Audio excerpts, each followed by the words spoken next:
విద్య ఈ బ్రహ్మ విద్య. అయితే మహాత్ములు వారు చెప్పింది వారికి తెలిసింది వాళ్ళు చెప్పారు. మరి నాకు తెలిసినది కూడా నేను తెలియజేస్తూ ఉన్నా.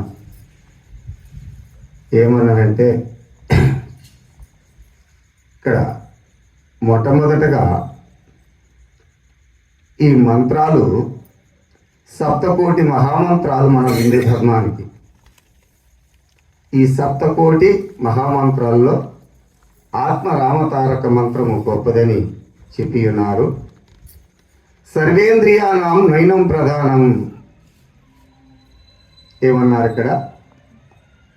ఇది శ్రీకృష్ణ పరమాత్మ రుక్మిణి అమ్మవారి దాంట్లో ఆ గ్రంథంలో ఉంటుంది, రుక్మిణి అనువాదంలో. సర్వేంద్రియానాం నైనం ప్రధానం అంటే మనలో ఉన్న ఇంద్రియాలన్నిటికీ చలన శక్తి ఇచ్చేది నయనం అనగా నేత్రం ప్రధానమని చెబుతున్నారు పెద్దలు. సర్వాంగానాం శిరస్సు ప్రధానం. ఈ భౌతికమైన ఈ దేహానికి అన్నిట్లలో ప్రధానమైన వస్తువు మన శిరస్సు ప్రధానమై ఉన్నది. అట్లాగే ఈ సప్తకోటి మహామంత్రములలో మూలమైనటువంటివి ఆత్మరామ తారక మంత్రమని తెలియజేశారు. అయితే ఇక్కడ కృష్ణదేశికేంద్ర ప్రభు స్వాముల వారు ఆయన మాట్లాడుతూ ఉంటాడు. ప్రథముగా ఆయన ఇలాగ మనల్ని కూర్చొని సభ ఉంటుంది. జనులారా,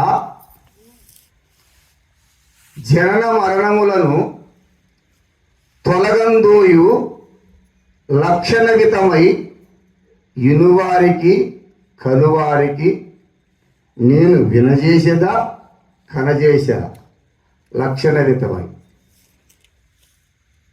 తప్పక వింటే వారలు ఎప్పుడు కంటే నేను చెప్పేది వారలు ఎప్పుడైతే దాన్ని కని ఎరిగితే కంటే వినజేసేదా కనజేసేదా అని అన్నాడు. అయితే ఈ సభలో ఇది సభా మొదటి కందార్థం ఆ గ్రంథాన్ని. ఈ సభలో అనేక జనులు ఉన్నారు. అనగా ఇక్కడ దక్షిణామూర్తి నుంచి వచ్చింది 4 పీఠాలు. ద్వైతము, అద్వైతము, విశిష్టాద్వైతము, పూర్ణాద్వైతం అని 4 పీఠాలకు ఇచ్చినారని పెద్దలు తెలియజేస్తుంటే తెలిపిన వాక్యము నాకు తెలిసింది మాట్లాడుతున్నా.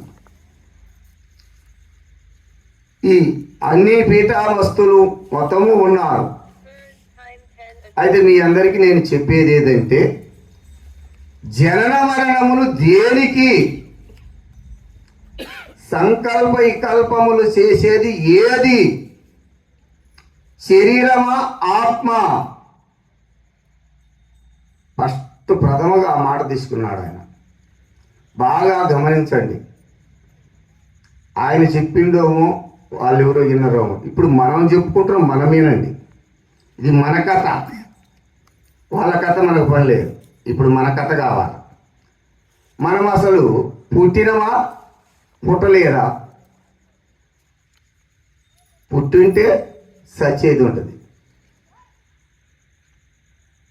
ఇక్కడ అంటున్నాడు ఆయన, జనన మరణములు శరీరానిక ఆత్మక?